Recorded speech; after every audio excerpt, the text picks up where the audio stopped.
Hello meteor மக்களே, எல்லாருக்கும் ஒரு பெரிய வணக்கம். இன்றைக்கான வீடியோ என்னன்னா, சிறகடிக்க ஆசை சீரியலில் இன்றைக்கான எபிசோட்ஸ் என்ன நடந்துச்சு அப்படின்றப்ப தான் வந்து பார்க்க போகிறோம்.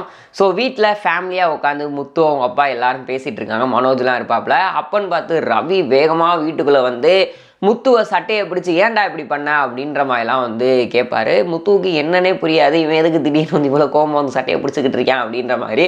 அவங்க வீட்டில் அவங்க அப்பா வந்துட்டு என்னாச்சு, என்ன பிரச்சனை அப்படின்னு கேட்கும்போது, இப்படி நீத்துவோட கதையை ஃபுல்லாக அடித்து உடச்சிட்டான், நீத்துவோட காலையும் வந்து உடச்சிட்டான் அப்படின்ற மாதிரி சொன்னேன். முத்துக்கு பயங்கர ஷாக்கிங் ஆயிரும். நான் எப்படா அதெல்லாம் பண்ணேன் அப்படின்ற மாதிரி.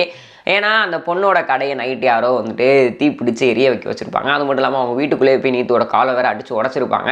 அதுக்கு நாள் தான் நம்ம முத்துவோட ஃப்ரெண்டும் போயிட்டு நீத்துவை வந்து மிரட்டியிருப்பாங்க. ஒன்று நீயும் இருக்க மாட்டோம், உன் கடையும் இருக்காது அப்படின்ற மாதிரிலாம் ஒரு டைலாக் ஒன்று சொல்லிட்டு வருவார். ஸோ அதை வச்சுக்கிட்டு நீத்து இவங்க தான் பண்ணாங்க அப்படின்ற மாதிரி வந்து நினச்சிருவாங்க. ஸோ அது மட்டும் இல்லாமல் காலைல அந்த இதில் ஹாஸ்பிட்டலில் அட்மிட் பண்ணியிருப்பாங்க. அந்த டைமில் போலீஸ்காரங்களும் வந்து வந்திருப்பாங்க. அவங்க கேட்பாங்க, எப்படி ஆச்சு, ஒரே டைமில் எப்படி இந்த மாதிரி வந்து நடக்கும்? ஸோ இது ஒரு கொலை முயற்சியாக இருக்கும், நாங்கள் வந்துட்டு பார்க்குறோம்.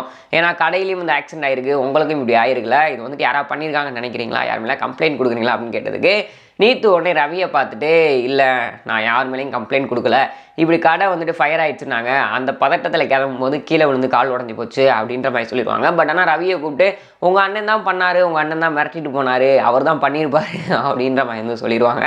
ஸோ அது மட்டும் இல்லாமல் முத்து ரவிக்காக தான் வந்துட்டு போய் நீத்துக்கிட்ட பேசினாங்க. பட் நீத்து வந்துட்டு அப்பயும் வந்து சொல்லுவாங்க, அவங்க அண்ணன் வந்துட்டு உங்களை லவ் பண்ணக்கூடாதுன்னு வந்து என்கிட்ட வந்து சொன்னார், அதெல்லாம் முடியாது, உங்களை லவ் பண்ணுவேன்னு சொன்னேன், அதுக்காக தான் இப்படி பண்ணிட்டாரு அப்படின்னோடனே ஆக்சுவலாக ரவிக்கு கோவம் தான் வந்திருக்கணும். கோவம் வந்து நீ என்ன இப்படிலாம் சொல்லிகிட்டு இருக்க அப்படின்ற மாதிரி சண்டை போடுவாருன்னு பார்த்தோன்னா, அவர் அதெல்லாம் அக்செப்ட் பண்ணிக்கிட்டு முத்துக்கிட்ட போய் வந்து சண்டை போட்டுக்கிட்டு இருக்காரு. ஸோ இதனால தான் ஸ்ருதி காண்டாகிறாங்க அப்படின்னு கூட வந்து சொல்லலாம். ஸோ ஓகே, வீடியோ பார்த்துட்டு இருக்க வியூவர்ஸ், உங்களுக்கு இந்த ஒரு சீரியல் வந்து எந்தளவுக்கு பிடிக்கும் அப்படின்றத கீழே கமெண்ட் பாக்ஸில் ஷேர் பண்ணிக்கோங்க. இது போன்ற சுவாரஸ்யமான சினிமா நியூஸ் அண்ட் அப்டேட் உடனே பார்க்க தெரிஞ்சுக்க நம்ம சேனல் மறக்காம சப்ஸ்கிரைப் பண்ணி கூட பெல் ஐக்கன் கிளிக் பண்ணிக்கோங்க. அப்போ தான் நான் போகிற வீடியோஸ் வந்து உடனே நோட்டிஃபிகேஷனாக வரும். Ta-ta, bye bye.